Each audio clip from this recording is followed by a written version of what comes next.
भाजून नाही गेला, तो मला भाजून गेला. पण अरे लोकांना आवडतंय तू मार खाताना. लागले. जे आयुष्यात खरे आलेले अनुभव हे सिनेमात आम्ही आमची मैत्री खरी ती पडद्यावर आणली. गेल्या जन्मी बहुतेक माझं चुकलं होतं फार. काय देवा, कसे तू मित्र दिलेस यार. आम्ही खूप दिवस खूप वर्ष ह्या सिनेमासाठीची गोष्ट शोधत होतो. सिरीज सरांनी थांबवली होती कारण आपल्याला सिनेमा करायचा आहे. असं असतं ना की अनेक मित्रमैत्रिणींचे गोव्याला जाण्याचे प्लॅन बनतात आणि ते कॅन्सल होतात. त्यातलीच मी एक आहे, कारण माझ्या मित्रमैत्रिणींचे अनेक गोव्याला जाण्याचे प्लॅन होतात पण ते प्लॅनच बनून राहतात. पण आता माझ्यासोबत अशी काही मंडळी आहेत ज्यांनी गोव्याला जाण्याचा प्लॅन पण केला, तिथे जाऊन मजा मस्ती शूटिंग सगळं काही केलं आणि मामाच्या गोव्याला जाऊया असं चित्रपट घेऊन ते आपल्यासाठी आलेत. सो हॅलो नमस्कार फ्रेंड्स, मी मज्जाची नीलम आणि या सगळ्या मंडळींचं खूप खूप स्वागत करते. कसे आहात? येस, पण असं तुमच्यासोबत कितींदा झालंय की गोव्याला जायचा प्लॅन बनलाय आणि फ्लॉप झालाय? माझं असं कधीच नाही झालं, कारण जे कोणी प्लॅन करतात मी त्यांच्याबरोबर जातोच. नाही, माझी याच्यात कन्सिस्टन्सी आहे गोव्याचा प्लॅन कॅन्सल करण्यात. मी दर शनिवारी करतो आणि शनिवारी रात्री केलेला प्लॅन रविवारी सकाळी कॅन्सल होतो. वा, असे मित्र असतातच. म्हणजे आमच्या ग्रुपमध्ये पण प्लॅन बनतो आणि जायची तारीख आली की एक जण म्हणतं की अरे यार आपण नेक्स्ट टाइम जाऊयात ना, असंच होतं. आणि आमचे प्लॅन कसे सुरू होतात माहिती ना, मुंबई व्हाया वैभववाडी थायलंड वगैरे असे आमचे प्लॅन असतात. आणि वैभववाडीला आल्यावरती ते प्लॅन मग तिकडेच थांबतात, मग वैभववाडीलाच स्टे होतो आमचा. वा संतोष, मित्रांबरोबरचे आमचे तर प्लॅन फक्त होतात, फक्त आता ते सक्सेसफुल झाला तो हे शूटिंगमुळे. पण माझा मित्रांबरोबर फार कमी, पण मी एकटा खूप फिरतो आणि मी गोव्याला एकटा बऱ्याच वेळा गेलो. वा, माझा अजून कधी प्लॅन कॅन्सल कधीच झाला नाही आता पण गोव्याचा.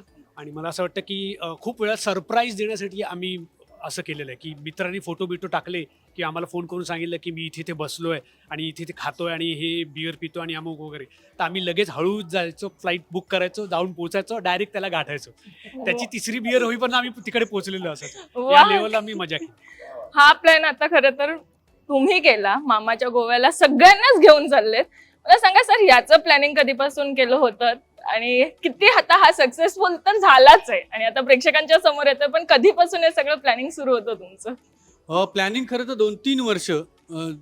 साधारणतः प्रत्येक प्लॅनला जेवढा वेळ लागतो त्याच्यापेक्षा जरा जास्त वेळ यायला लागला. कारण नुसतंच काहीतरी मजा धमाल केली याच्या नावावर आम्हाला काहीतरी उगाचच खपवायचं नव्हतं. कारण आम्हाला याची पूर्णपणे जाणीव आहे की सिनेमाला येताना, कारण आम्हाला यूट्यूबवर लोक फ्री बघत होते, पण सिनेमाला येत असताना ते पैसे टाकून येणार आहेत. त्यांना त्यांच्या घरातून थिएटरपर्यंत येण्यासाठी असं काहीतरी पाहिजे जे फुकट नाही आहे, त्याला व्हॅल्यू असली पाहिजे. त्यामुळे ती व्हॅल्यू आधी कागदावर प्रिपेअर करावी लागली की का लोक येतील सिनेमाला. हा प्रश्न आधी आम्हाला विचारलं की एवढं फुकट आपण इतके वर्ष 10 वर्ष आपण त्यांना फुकट दिलंय, मग त्यांच्याकडून पैसे कशासाठी घ्यायचे याचं उत्तर आमच्याकडे होतं. ते तयार करायला 2-3 वर्ष गेली. नेमकी हीच का स्टोरी, मग ह्या स्टोरीचं सिनेमात रूपांतर होतंय का, तर नाही होतं, मजा नाही येत आहे, इट्स नॉट मज्जा असं झालं. असं जवळपास आम्ही 30-35 कथांना सांगितलं आणि मग ज्यावेळेला इट्स मज्जा असं झालं त्यावेळेला त्या कथेवर आम्ही सिनेमा केला. येस, पण ही कास्ट घेऊन म्हणजे या सगळ्यांना घेऊन तिकडे जाऊन गोव्यात जाऊन शूटिंग करणं हा एक वेगळा टास्क होता तुमच्यासाठी खरं तर. हे बघ, आता तुला इंटरव्ह्यूला ह्यांना बोलवताना टास्क वाटला नाही, आम्ही इथे येऊन बसलोय, एक एक जण येत आहे, मग कधीतरी तर हेच सगळं असंच होतं. पण नाही, त्यांनी ज्या वेळेला काम आहे त्यावेळेला अत्यंत सिरियसली काम केलेलं आहे. आम्ही सकाळी 7च्या शिफ्टला 7:01 सुद्धा रोल केलेला आहे. इतकं काटेकोर पद्धतीने आम्ही ते काम केलं, कारण खूप काम होतं आणि खूप कमी वेळात आम्हाला खूप जास्त काम करायचं होतं आणि चांगलं काम करायचं होतं. त्यामुळे त्याला वेळही लागणार होता. तो सगळा वेळ आम्ही टाइम मॅनेजमेंट खूप छान केलं असं आमचं मत आहे. वा, ही ट्रिपला जाणारी प्रत्येक मंडळी फार वेगवेगळी वाटतायत. अंकुश दादा लुक काय कमाल वाटतं. म्हणजे असं असतं ना की एक स्कॉलर मुलगा असतो कॉलेजमधला किंवा शाळेतला, तसं वाटतं. मला सांग, या लुकचे फोटो जेव्हा घरी पाठवले गेले तेव्हा काय रिॲक्शन आली होती सगळ्यात आधी? स्तब्धता झाली होती एकदम. सगळं शांत झालं होतं की त्यांना बघण्याची ही सवय नाहीये. पण मला असं वाटतं की त्यांनी मला ऑलवेज वेगवेगळे सरप्राईज मी देताना बघितले त्या लोकांनी मला, की मी वेगवेगळं काय काय केलं त्याच्यात. सगळं क्रेडिट विजू सरांना जातं, कारण त्यांनी या रोलसाठी मला निवडलं. खूप लोक आहेत हे असं छान काम करू शकतात, पण मला माहीत नाही त्यांच्या डोक्यातून कुठून आलं, कधी आलं, आणि अचानक त्यांनी मला बोलवलं आणि मग त्यांनी मला सांगितलं की मी तुझं नाटक बघितलं होतं, त्याच्यावरून तुला आता मी या रोलसाठी कास्ट केलं. आणि माझ्यासाठी खूप महत्त्वाची अशी गोष्ट होती की मला स्वतःला काहीतरी वेगळं करायला चान्स मिळाला. पण ह्या लुक मध्ये सगळ्यांनी पाहिल्यावर काय रिएक्शन दिली होती तेव्हा, जेव्हा तो त्या लुक मध्ये आलेला? मुळात विजूनी जेव्हा आम्हाला सांगितलं ना की या मामाच्या रोलसाठी मी अंकुशचा विचार करतोय, तर लिटरली आम्हाला कुणाला असं, आम्ही अंकुश रादर सगळेच ऑफिसमधले त्याचे सगळे आमचे सगळेच जण की अंकुश नाही रे नाही, पण त्याच्या डोक्यात काहीतरी होतं. आणि जेव्हा अंकुश आला आणि अंकुशला जेव्हा त्या गेटअपमध्ये पाहिलं आणि मग त्याचे काही सीन आम्ही पाहिले, तेव्हा बॉस करेक्ट कास्टिंग आहे.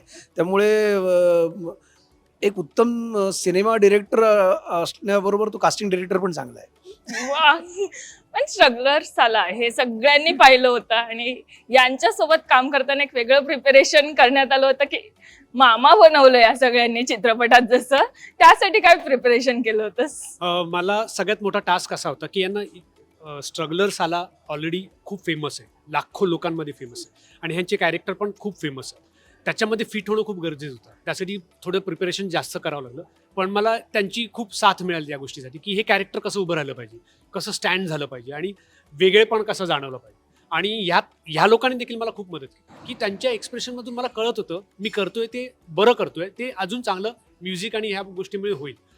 आणि सगळ्यात छान गोष्ट काय झाली की लिहितानाच इतकं सुंदर लिहून आलं होतं. राहुल, विजू सर सगळ्यांनी मिळून, आणि हे होत असताना, सगळं चालू असताना सरांनी स्टोरी बोर्डपर्यंत सगळ्या गोष्टी केलेल्या होत्या. त्यामुळे आम्ही सगळेजण वर्कशॉप करताना क्लिअर होतो, कोण कसे दिसणार, कोण कसे वागणार आहे, कोण कसं बोलणार आहे, एकमेकांशी कसे संबंध असणार आहे. तर मला वाटतं की ह्यांचे जे कॉलेजमधले सगळे एक्सपिरियन्स आहेत ना, या फिल्ममध्ये आलेले. हो, जसं तर तू मगाशी म्हणाला की घरी स्तब्धता होती. जेव्हा आम्ही लुक पाहिलं तेव्हा आम्ही पण शॉक झालो की बापरे, अंकुश दादा या वेगळ्या भूमिकेत येतोय. पण संतोष आणि संत्या हे जे आम्ही बघतोय सिमिलर आहे की संत्या वेगळा आहे चित्रपटातला आणि हा संतोष एक वेगळा आहे? नाही आहे ना, सेमच आहे. कारण त्या संतोषमध्येच विजूला संत्या दिसला होता स्ट्रगलरचा, कुशलमध्येच कुशा दिसला होता, अभिमध्येच बाबा दिसला होता. त्यामुळे हो, अर्थात सिमिलरिटी खूप बऱ्यापैकी आहे. आणि त्यामुळेच जो स्ट्रगलरमध्ये पाहिलेला संत्याच तुम्हाला इथे दिसणार आहे. पण या तिघांबरोबर घडणाऱ्या घटना मात्र वेगळ्या आहेत. की पण एखादा किस्सा ऐकायला आवडेल की नेमकी एखादी घटना जी रिअल लाईफ मध्ये पण घडलेली सिमिलर वाटते, अशी कोणती आहे? सिनेमात मग त्याकरता सिनेमा बघा ना, 31 जुलैला येतोय. आपला मामाच्या गोव्याला जाऊया. येस. पण अभिजित दादा, काय सांगणार की हा बाबा आणि रिअल लाईफ मधला सिमिलर वाटतात ते दोघे? हो, ऑफकोर्स. म्हणजे तोच आहे आणि तोच लोकांना आवडतोय. आणि म्हणजे असं नसतं बऱ्याच वेळेला की आपण एखादं कॅरेक्टर स्वीकारतो आणि त्या कॅरेक्टरच्या दृष्टीने अभ्यास करतो. याच्यात अभ्यास करण्याची गरजच पडली नाही, कारण मी जसा आहे तसाच तो हवा आहे बाबाला. आणि बाबा हा माझ्यापेक्षा वेगळा नाही आहे, तो मीच आहे. त्यामुळे त्यांनी कास्टिंग पण त्या दृष्टीनेच केलं होतं. आणि चित्रपटातले जे जे प्रसंग होते ते त्याच अनुषंगाने लिहिलेले होते की तो अभिजित चव्हाणच परफॉर्म करणार आहे. त्यामुळे वेगळं काही करण्याची गरजच बसली नाही. आम्ही आलो आणि आम्ही सुरू केलं.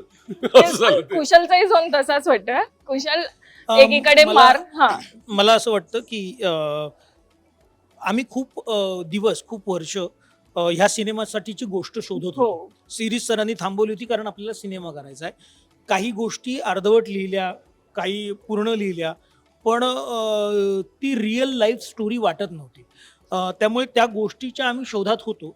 पण आयुष्यात एक प्रसंग असा घडला की यार किती सिनेमॅटिक प्रसंग यार आपल्या आयुष्यात घडतोय. आणि विजू सर असं म्हणाले की कुशा, हीच सिनेमाची गोष्ट आहे. आणि आमच्याबरोबर जे घडलं ते त्यांनी पुन्हा एकदा सिनेमाच्या गोष्टीसारखं सांगितल्यावर लक्षात आलं की जर का स्ट्रगलर सालाचा सिनेमा होऊ शकतो तर तो ह्याच गोष्टीवर होऊ शकतो आणि मग सिनेमाचं काम सुरू झालं. त्यामुळे खऱ्या आयुष्याच्या खूप जवळ जाणारी ही गोष्ट आहे. हो, पण आता जसं मी भूमिकेबद्दल बोलली, एकीकडे मार खाताना दिसतं आणि दुसरीकडे खेकड्याचं तुझ्यावर असणारे ते प्रेम दिसतंय. मला खरंच जाणून घ्यायचंय. नाही, खेकडा नाही घुसला. खरं काय जाणून घ्यायचंय तुला? अगं मला नाही. मार खाण्याबद्दल जाणून. मिरची मारली पण भलत्या ठिकाणी मारली. हा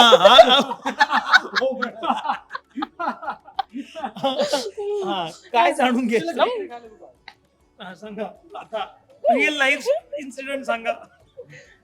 एक तो खेकडा जो सिनेमात तुम्हाला दिसतोय तर त्याचा एक रेफरन्स खऱ्या आयुष्यात असा आहे की आम्ही रत्नागिरीला आमच्या एका मित्राचं फार्म हाऊस आहे, तिकडे गेलो होतो आणि त्या बाजूला वहाळ आहे आणि त्या केअरटेकरने अख्खा बादली भरून खेकडे घेऊन आलं होतं. चिंबोरे. हो. आणि हा म्हणाला नाही दादा मी खेकडे नाही खात. तर म्हटलं अरे खा, सोपं असतं, हे बघ असा पकडायचा, असा दाबायचा, खा बघू. त्याने खाल्ला.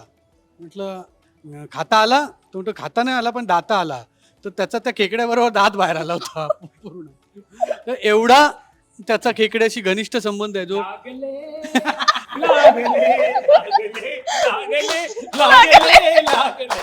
खरं तर याच गाण्यावरचा एक किस्सा सांगते. आज सकाळीच घडला.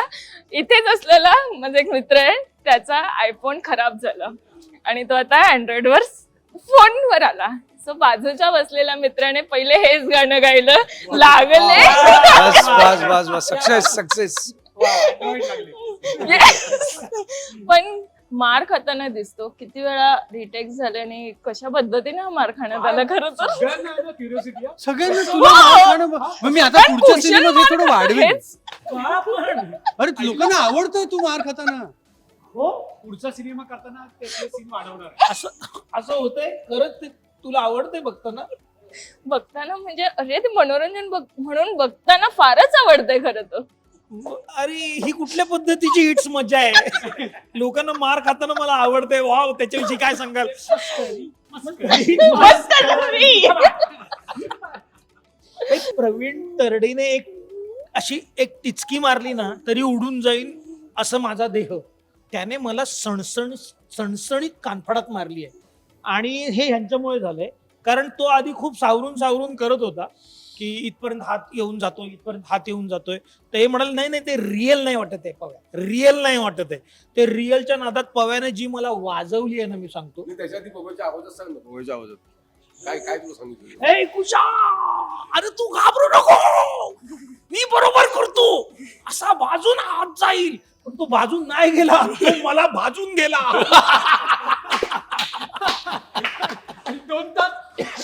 2 तास बसलो होतो नंतर मी. त्याची नंतर सँडीची कानाखाली खाल्ली मी खूप मार खाल्लं या सिनेमात यार. काय यार. अंकुश दादा विचार केला ना तर असं वाटतं की अंकुश दादाने ऍक्शन नाही केली कोणत्या चित्रपटात, तर ते असं कसं तरी वाटेल. या चित्रपटात आम्ही ट्रेलर पाहिलं, त्यातही ऍक्शन सीन्स पाहायला मिळाले. सांग किती जवळच झाले आता हे ऍक्शन सीन्स तुझ्यासाठी? मला माहित नाही, पहिल्यापासून खूप आवडतं मारामारी करायला. म्हणजे सॉरी पण म्हणजे रिअल लाईफमध्ये पण खूप मारामारी केल्या त्यावेळेला. पण काय की ना, गंमत ही आहे, मला स्वतःला त्याची मजा येते की ती नुसती ॲक्शन नसावी, ती स्टायलिश असावी, जी लोकांना बघायला मजा येते. ती करायला मला परत एकदा या फिल्ममध्ये मिळाली, एवढं मात्र नाही. वा. पण विजू सर, गोव्यातले किस्से जे आता घेऊन येतात, म्हणजे आता मी गोव्याला गेली नाही, सो आता मी या चित्रपटातनं अनुभवणार आहे. पण मला तुमच्या रिअल लाईफ मधले किस्से जाणून घ्यायचे की गोव्यातले किस्से असतात ना जे कायम लक्षात राहणारे असतात, तसा एखादा किस्सा ऐकायला आवडेल. हा, म्हणजे मी आणि माझा एक मित्र गिरीश मोहिते आम्ही गोव्यातल्या कसिनोत गेलो आणि ना माझं कसं असतं, कसिनोमध्ये माझं एक लिमिट आहे की एवढे पैसे जिंकायचे आणि ते डायरेक्ट खिशात टाकायचे आणि आपण गपचूप घरी निघायचं. आणि मला जे लिमिट मी स्वतःला ठरवलं होतं तेवढे पैसे जिंकून झाले होते आणि माझी इच्छा नव्हती की मी आणखीन जिंकावं.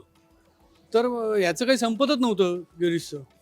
तर मी त्याला मग शेवटी सोडला तिकडे आणि मी एकटाच जाऊन झोपलो आमच्या रूमवर. आणि झोपल्यानंतर सकाळी सिनेमात दाखवतात तसा बच्चनसारखा त्याने दरवाजा उघडला, थडाम करून मी झोपलेलो होतो. मी फक्त बघितलं आणि डोळे मिटले परत की हा आलाय परत. पहाट झाले 6 वाजले आणि तो जेवायला आला त्यावेळेला त्याला रागाने त्याने माझ्या तोंडावर पुडकी ओतली होती पैशांची. साल्या मला सोडून आलास, मी हे बघ एवढे पैसे जिंकलो आहे. आणि असं म्हणून त्याने जवळपास 2.5-3 लाख रुपये असे माझ्या चेहऱ्यावर सकाळी सकाळी टाकले. खूप बरं वाटलं होतं खरं तर. पण तर थांबलं असतं तर किती बरं झालं असतं. असे तिकडे गोव्यातले भरपूर किस्से आहेत. म्हणजे गोव्यातल्या किस्स्यावर मी अर्धा तास बोलू शकतो. Goa is GOVA Goa. ही खरं तर स्पेलिंग आता खूप व्हायरल होणार आहे खरं तर ही गोव्याची.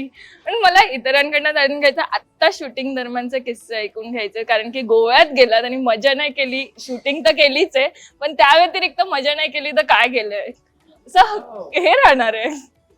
तो अख्खा सिनेमा किस्स्यांनी भरलेला आहे आणि जे आयुष्यात खरे आलेले अनुभव हे सिनेमात आम्ही आमची मैत्री खरी ती पडद्यावर आणली आहे. पण तो एक मला किस्सा, जेव्हा कुशलला तो जो खड्ड्यात तो ठेवलाय, म्हणजे आम्ही अर्ध काढलंय आम्ही सगळ्यांनी त्याच्यावर प्रँक करण्याकरता सिनेमात, तेव्हा मला आम्हाला तर मलाच नाही सगळेच असे टेन्शनमध्ये होतो सीन करताना. पण सगळे अंकुश वगैरे आम्ही सगळेच, कारण त्या खरोखर त्याला त्या खड्ड्यात त्याच्यावरून खरोखर ती वाळू टाकली होती आणि दुपारचा सीन होता, रणरणतं ऊन होतं, वाळू तापलेली होती, आम्ही बाहेर होतो तरी आम्हाला सहन होत नव्हतं. त्याला बराच वेळ, तास 1.5 तास, त्याच्यापेक्षा मे बी जास्त असेल, तो त्या खड्ड्यात होता आणि त्याने ते सहन केलं होतं.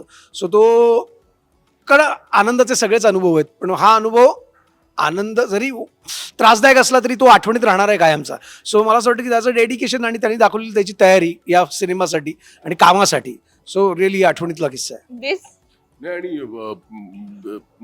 तू म्हणतेस मजा केली, तर मजा आम्ही काहीच केली नाही. आम्ही फक्त काम केलं, डेडिकेशन. आणि हीच एकमेव अशी पिकनिक असेल आमच्या सगळ्यांची की ज्याच्यामध्ये आम्ही अजिबात मजा करायला आम्हाला मिळाली नाही. फक्त काम काम आणि काम केलं आम्ही. म्हणजे इव्हन माझी बायको पण आलेली, मी बायकोला पण घेऊन आलेलो. म्हटलं चल तुला आपण शूटिंग संपलं की आपण कसिनोला जाऊ, जरा मजा करू, जरा चांगला वेळ घालू. मी रोज रात्री 11 वाजता दमून असं आलो हॉटेलवर की तुला विचारची चल मी आता रेडी होऊ, आपण जाऊया कसिनोला. तू जा, मी झोपतो. असं म्हणून एकही दिवस आम्हाला कुठेही जाता आलं नाही. कारण सकाळी 4:30ला उठायचो आम्ही, 5 वाजता हॉटेलमधून बाहेर पडायचो, रात्री 11 वाजता हॉटेलमध्ये यायचो. कशाचीच ताकद नसायची, कोणाशी बोलण्याची ताकद नसायची. हॉटेलवर आल्यावरती इतकं दमलेलो असायचो. पण आता मी निर्मात्याला विनंती करेन की आता चित्रपटाला सक्सेस आपण अजून काही तुला विचारायचं आहे का? नाही, तेच तुला काही विचारायचं तिला विचारायचं की असेल काही तर तू प्रॉमिस सांग. करतोय की नाही. हा तुला कसे काय अनुभव आले? आता आम्हाला सर्व थायलंडला घेऊन जाण्याची मी त्याला विनंती करतोय. हा, पुढचं पिक्चर नको, आता आम्हाला घेऊन जा. पुढचा पिक्चर नंतर, पिक्चरला गेल्यावर मजा होत नाही. पण विजय सर, हे असे मित्र आयुष्यात असणं फार गरजेचं असतं. हे नसतील तर मजाही नसते. आणि त्याशिवाय असे मित्र, म्हणजे कधी कधी असं सगळ्यांना बघून वाटतं असे मित्र आयुष्यात असावेत. तर सांगा, यांना घेऊन चित्रपट करणं आणि हे प्रत्येक क्षणाला तुमच्यासाठी उभे राहणं, या मैत्रीबद्दल जर मी शब्दात विचारलं तर काय मांडाल? गेल्या जन्मी बहुतेक माझं चुकलं होतं फार. काय देवा, कसे तू मित्र दिलेस यार, काय देवा, कसे तू मित्र दिलेस यार. कधी कधी वाटतं हे नसते आयुष्यात तर काय काय झालं असतं. कधी कधी वाटतं हे नसते आयुष्यात तर काय काय झालं असतं. कधीतरी वाटतं हे नसते आयुष्यात तर काय झालं असतं. तर तसे मित्र आहेत हे. असे मित्र असल्यापेक्षा नसलेली बरी. नाही. हे मित्र आहेत म्हणून स्ट्रगल चाललंय मजेत. माझ्या या नालायक मित्रांसारखे तुमच्याही आयुष्यात पाहिजेत. तेरी जीत मेरी हार, तेरी हार मेरी हार.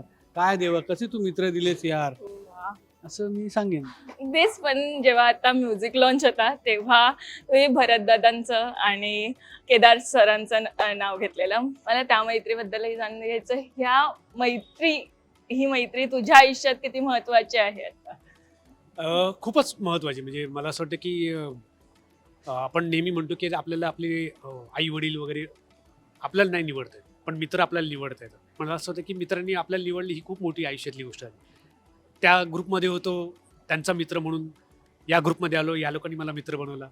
असं ग्रुप होत राहावे, अशी फिल्म होत राहाव्या, अशी मैत्री चालू राहावी, हीच मजा आहे.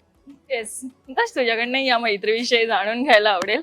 मला सांग, पहिली मैत्रीची सुरुवात करत ऐकायला आवडेल. माझ्या आयुष्यात जर मला काही निवडायचं असेल आणि ते जर उत्तम निघालं असेल तर मला वाटतं फक्त मैत्रीचं आयुष्यात, की तीच माझी निवड योग्य ठरली. बाकी अजून टांगती तलवारच आहे. येस, पण तुमच्या एका पॉडकास्ट मधनं ऐकलेली एक वेगळी बाजू होती आणि या सगळ्यांची तेव्हा मित्रांची असलेली साथ काय शब्दात मांडाल खरं तर. मेस्मरायझिंग आहे. म्हणजे मी म्हणतोय आमची मैत्री ही अशी साधी सुद्धा नाही, ही दैवी आहे.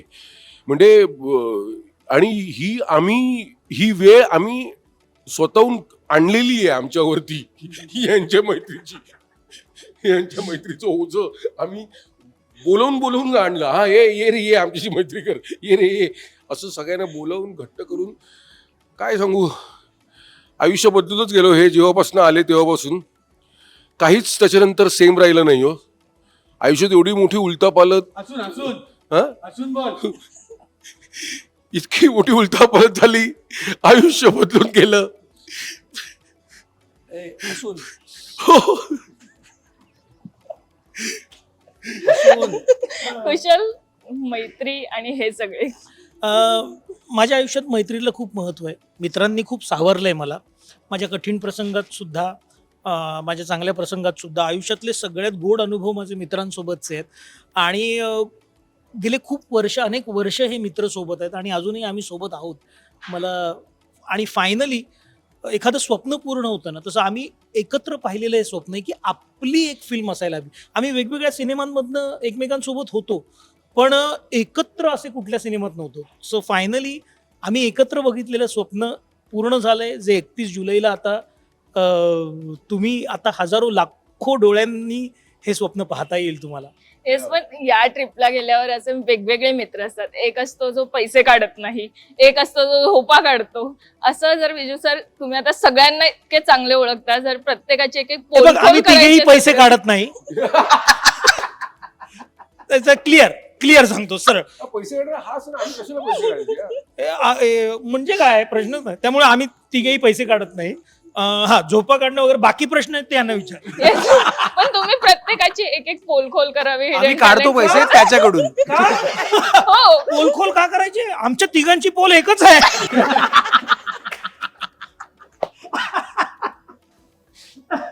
या चौघांविषयी खरं ऐकायला आवडणार आहे. काय नाही, कुशल हा पिकनिकला का हवा, तर कुशल हा कायम एनर्जीचा झरा आहे. सातत्याने 24 तास तो एनर्जेटिक असतो, त्यामुळे तो हवाय.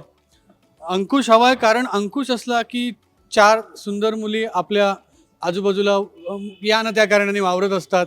त्यांना माहिती, आमचं आम्हाला बरं वाटतं. त्यांना काय बरं वाटतं आम्हाला नाही माहिती. आम्हाला बरं वाटतं की दिवाळीत दिवे लागतात ना, छान वाटतं. बरे आपलं घर उजळून नको निघू दे, दिवे लागलेत ना. त्यामुळे अंकुश सारखा एक माणूस आपल्या पिकनिकला हवा. संत्यासारखा एक पिकनिकला हवा की ज्याला एक प्रत्येकाच्या ग्रुपमध्ये तसा असतो की काल रात्री तू असं बोलला, मी असं बोललो, हा बोललो असेल, रात्री बोललो ना. तर असा एक पिकनिकला आपल्याबरोबर माणूस हवा की ज्याला आपण काल रात्री काय बोललो ते अजिबात आठवत नाही. आणि एक बाबा असतो ज्याला आपल्याला बाबा चल, हा. लेट झालं बाबा चल, बाबा चल, एक पाहिजे ना आपल्याकडे. एक असतो ना तो पिकनिकला, आपण जर त्याला माहिती असतं आपल्याला की 12 वाजता आपल्याला निघावं लागेल, अन्यथा लेट होईल, तर तो हटकून 1:30 वाजता येईल. असा एक जो प्रत्येक ग्रुपमध्ये माणूस असतो ना, मुद्दाम उशिरा येणार, तो बाबा आहे. तर त्यामुळे पण एक तसा पिकनिकला आपल्याला असावाच लागतो की ज्याला रात्री एखादं झुरळ त्याच्या चादरीत टाकलं की आपल्याला पुढचे 1.5-2 तास मस्त मजेत जातात. पण काय इतकं उशीर? नाही, होतो तो मैं देर करता नहीं, देर हो जाती है. येस, पण विजू सरांसारखा एक मित्र पिकनिकला हवा का? पैसे कोण भरणार आहे? अगं सगळी मजा करता येते, पण ती पैशाने. पैसे देणार कोण? सगळी सोंग घेता येतात, पैशाचं सोंग नाही घेता पैशाचं येत. सोंग नाही घेता येत. बाई, आणि पैसा फार महत्वाचा आहे. हो हो, काय तुला सांगू बाई, खर्च करणारा एक माणूस लागतो. आता आमच्याकडे 2 आहेत. आता बजेटच बजेट. नवीन मित्र कमवलाय. आता दुसरी ट्रिप थायलंडला फिक्स आहे. आम्ही मित्र बँक बॅलन्स बघूनच हे करतो. तुझं जर अकाउंट दाखव. मग मी तुमच्या ग्रुपमध्ये येईल. येस, पण जसं चित्रपटाचं एक गाणं आहे जे फार मगाशी तो किस्सा सांगितला, लागले लागले लागले लागले. खरं पिकनिक मध्ये असं कोणत्या गेलेलं आहे जिथे खरंच असं वाटलं आता लागले? मी जवळपास प्रत्येक पिकनिक माझ्यासाठी तीच असते. पैसे खर्च होतात. हा, कारण आल्यानंतर ज्या वेळेला बायको विचारते किती शिल्लक आहेत, त्यावेळेला मी सांगतो की हा, या हॉटेलला 200 द्यायचे, त्याला 500 द्यायचे, त्याला 700 द्यायचे. नाही, इथे 200 लागले, इथे 3000 लागले, हा, इथे एक 10,000 लागले, तुम्हाला आणि येताना माझे एकटेच लागले. प्रत्येक पिकनिक लागले अशीच असते. येस, आणखी कोणाचे? नाही नाही गोव्याला जाऊन आल्यानंतर पुढचा 1.5-2 महिना हे माझे फेडण्यात जातात पैसे, कारण ह्याच्याकडनं घेतलेले असतात, ह्याच्याकडनं घेतलेले असतात, ह्याच्याकडनं घेतलेले असतात. पुढचे 1.5-2 महिने मी फेडत असतो. त्यामुळे गोव्याच्या पिकनिकला लागले लागले कायम होतं माझं. तेच, पण काय सांगणार आणखी या चित्रपटाबद्दल, की जेव्हा प्रेक्षक चित्रपटगृहात हा चित्रपट बघेल आणि बाहेर निघेल तेव्हा काय घेऊन जाणार आहे? हे बघा, हा चित्रपट तुम्ही एकट्यानेच पाहिलात तर तुम्हाला सिनेमा काय कळेल, पण हा जर तुम्ही ग्रुपने पाहिलात तर तुम्हाला आयुष्य काय आहे ते कळेल. सो लाइफ जीना है तो ये फिल्म थिएटर में देखने को आना है. येस, आणि मित्रांबरोबर नाही, मगाशी अभिजितनी सांगितलं की आम्ही अजिबात मजा केली नाही. खरंच आम्ही शूटिंगच्या दरम्यान किंवा शूटिंग सुरू असताना किंवा शूटिंगसाठी गेलो म्हणून अजिबात खरंच मजा केली नाही, काम केलं. पण त्या कामात जी मजा केली आहे ना, ती मजा बघायला 31 जुलैला मामाच्या गोव्याला जाऊया हा सिनेमा बघायला या. तुम्हाला 1001% मजा येईल. अगदीच. आणि मला असं वाटतं की हा चित्रपटगृहातच जाऊन बघा, रील्सवर वगैरे पाहू नका, कारण की सध्या ते खूप लोक रील्सवर बघतात आणि प्रत्येक पार्ट शेअर करतात. सो तसं करू नका आणि नक्की चित्रपटगृहात जाऊन बघा. मराठी मनोरंजन सृष्टीमधील मालिका, चित्रपट, नाटक तसेच कलाकारांबद्दलच्या नवीन अपडेट्स जाणून घेण्यासाठी नक्की सबस्क्राईब करा इट्स मज्जा मराठी या आपल्या नवीन यूट्यूब चॅनलला.